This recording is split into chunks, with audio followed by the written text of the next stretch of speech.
Assalamualaikum warahmatullahi wabarakatuh. Salam sejahtera untuk kita semua.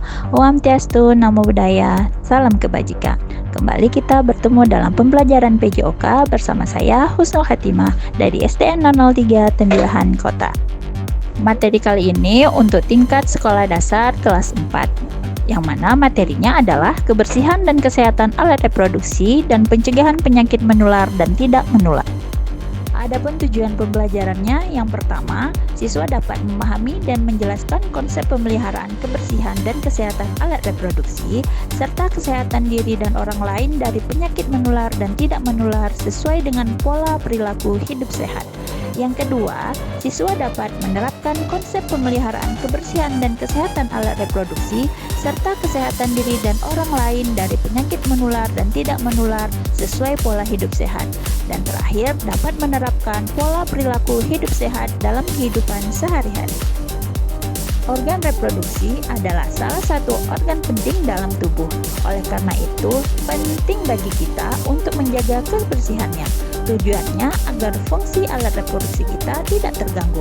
Karena bagi anak-anak usia sebayamu, alat reproduksi sedang mengalami perkembangan. Pertama, kita akan membahas tentang pengertiannya. Alat reproduksi adalah organ tubuh manusia yang berfungsi untuk melangsungkan keturunan. Adapun manfaat yang kita dapatkan apabila dapat menjaga kebersihan alat reproduksi, yang pertama yaitu dapat menjaga kesehatan alat reproduksi, kedua memperlancar buang air kecil, ketiga meningkatkan rasa percaya diri saat beraktivitas, keempat, membuat aktivitas sehari-hari nyaman, dan terakhir dapat mencegah bakteri, virus, jamur, penyebab penyakit alat reproduksi. Tujuan menjaga kebersihan alat reproduksi.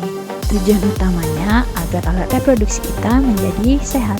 Kemudian tujuan lainnya agar alat reproduksi berfungsi dengan baik, membuat tubuh nyaman, terhindar dari penyakit berbahaya, mencegah infeksi menular pada alat reproduksi, terhindar dari aroma atau bau yang tidak sedap, serta meningkatkan kenyamanan saat beraktivitas. Menjaga kebersihan alat reproduksi. Yang pertama, selalu cuci tangan ya. Cuci tangan dilakukan sebelum dan sesudah membersihkan alat reproduksi. Yang kedua, selalu buang air di toilet. Jangan buang sembarangan. Sebelum dan sesudah menggunakan toilet, siram dengan air hingga bersih. Kemudian yang ketiga, mandi minimal 2 kali sehari. Mandi bertujuan untuk membersihkan tubuh secara keseluruhan. Selanjutnya, dengan menggunakan celana berbahan katun. Jangan terlalu ketat juga ya, dan tidak menggunakan celana yang sudah kotor. Selalu mengeringkan alat reproduksi dengan menggunakan handuk yang bersih. Berikutnya, kita akan mempelajari tentang penyakit yang akan ditimbulkan akibat tidak menjaga kebersihan alat reproduksi. Dampak yang akan muncul ketika kita tidak menjaga kebersihan alat reproduksi, yaitu pertama, jamur dan bakteri muncul di sekitar alat reproduksi, muncul rasa gatal di sekitar alat reproduksi, aroma tidak sedap muncul di sekitar alat reproduksi mudah terjangkit penyakit, dan tidak percaya diri saat beraktivitas. Nah, kita akan membahas satu persatu penyakit yang ditimbulkan akibat tidak menjaga kebersihan alat reproduksi. Yang pertama ada kudis atau skabies. Kudis atau skabies adalah penyakit kulit menular. Penyebabnya adalah tungau Sarcoptes scabiei yang bersarang di kulit. Ciri-cirinya gatal disertai ruam berbintik yang menyerupai jerawat atau lepuhan kecil bersisik. Yang kedua, ada infeksi saluran kemih atau ISK, dikenal dengan istilah urinary tract infection, disebabkan bakteri Escherichia coli. Tanda-tandanya yaitu terasa sakit saat buang air kecil dan sering buang air kecil tetapi urin yang keluar sedikit dan berwarna keruh atau merah bercampur darah. Pencegahannya dapat dilakukan dengan banyak minum air putih. Yang ketiga, ada penyakit uretritis. Uretritis adalah peradangan saluran uretra, sementara uretra adalah saluran yang membawa urin dari kandung kemih keluar tubuh. Penyebabnya adalah infeksi virus dan bakteri. Uretritis terjadi ketika bakteri masuk ke dalam saluran kemih dari kulit di sekitar lubang uretra. Nah, sekarang kita masuk pada materi berikutnya, pencegahan penyakit tidak menular. Penyakit tidak menular adalah jenis penyakit yang tidak dapat menyebar dari satu orang ke orang lainnya. Umumnya, penyakit ini disebabkan gaya hidup yang tidak sehat atau faktor keturunan. Contoh penyakit tidak menular adalah diabetes mellitus, darah tinggi atau hipertensi, obesitas, penyakit jantung, dan osteoporosis. Nah, berikut saksikan videonya ya untuk penjelasan masing-masing penyakit tidak menular. Suka makanan manis? Hati-hati ya, kebiasaan ini bisa meningkatkan risiko diabetes. Memang, apa itu diabetes? Oh iya, sebelum lanjut, kenalin, nama aku Hana Zahira, dokter virtual dari Gulkowise yang siap memberi informasi dan panduan tentang diabetes untuk kamu.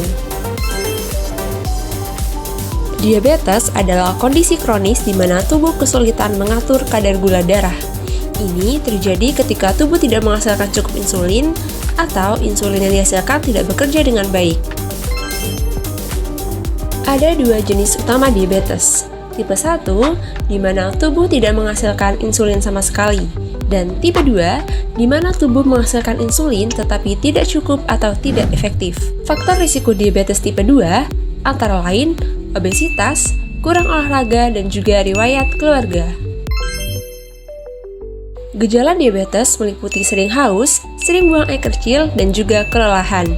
Jika tidak dikelola, diabetes dapat menyebabkan komplikasi serius seperti penyakit jantung, kerusakan ginjal, dan juga gangguan penglihatan. Pencegahan dan pengelolaan diabetes melibatkan pola makan sehat, olahraga teratur, dan juga pemeriksaan rutin. Itu dia informasi penting tentang diabetes. Jaga pola hidup sehat, sampai jumpa lagi! Tekanan darah atau tensi adalah tekanan yang dialami pembuluh darah arteri ketika darah dipompa dari jantung ke seluruh tubuh. Ada dua jenis gangguan tekanan darah yaitu hipertensi dan hipotensi. Apa bedanya dan mana yang kira-kira lebih berbahaya? Ini kata dokter.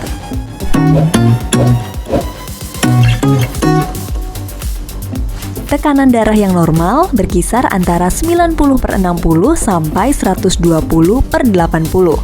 Angka yang di atas disebut sistolik yang menunjukkan tekanan saat jantung memompa darah ke seluruh tubuh.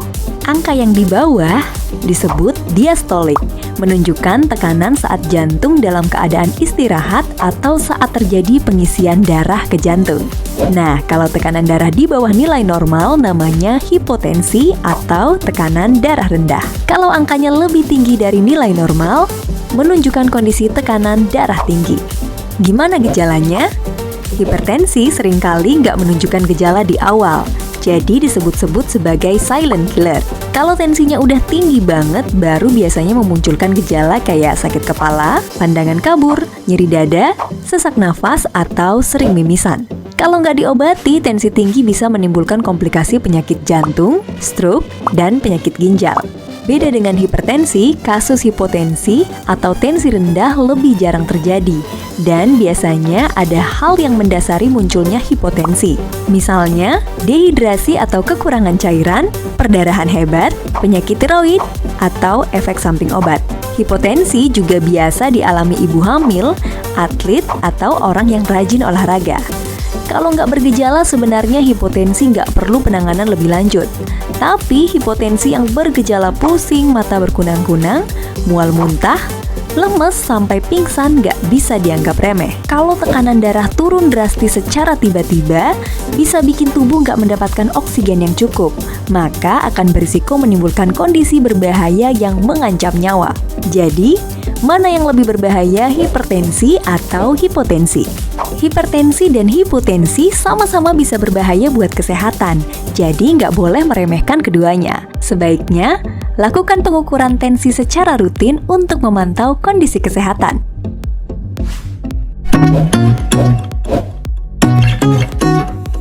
Terima kasih sudah menyaksikan video ini. Dukung terus channel Ini Kata Dokter dengan like, Share, dan subscribe. See you on the next video.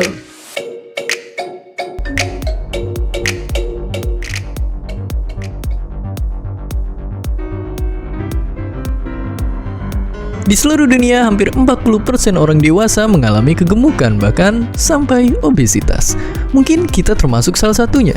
Tapi sebetulnya apa sih yang bikin kita bisa kegemukan? Benarkah karena faktor keturunan? Singkatnya, ada beberapa kondisi yang bikin orang jadi kegemukan. Percaya atau enggak, ada kegemukan yang memang disengaja, entah biar makin seksi atau biar jadi tak tergoyahkan. Tapi gen keturunan juga memang bikin kegemukan. Tapi faktor ini ternyata enggak ngaruh-ngaruh banget seperti yang kita bayangkan. Faktanya, tersangka utama penyebab kegemukan adalah pola makan. Setiap hari kita makan agar punya energi untuk beraktivitas. Energi ini dihitung dengan satuan kalori dan kebutuhan kalori harian tiap orang bisa berbeda-beda. Idealnya jumlah kalori yang kita konsumsi selalu habis kita pakai beraktivitas. Tapi yang namanya hidup memang penuh godaan. Jadi saat keluar masuknya energi tidak seimbang, tubuh otomatis bakal menyimpan sisa kalori kita menjadi cadangan lemak. Nah, kita bisa disebut kegemukan saat total lemak di tubuh kita membludak lebih dari batas wajar. Kalau gitu, kenapa kita harus punya cadangan lemak seperti anjing laut di kutub? Jadi, sejarahnya nenek moyang kita dulu hidup di zaman yang kondisinya sangat-sangat ekstrim.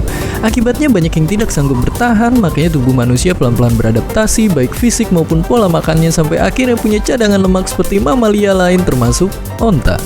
Tapi tujuannya simpel, yaitu supaya bisa terus bertahan hidup. Bedanya nenek moyang kita banyak bergerak, sementara kita di zaman sekarang,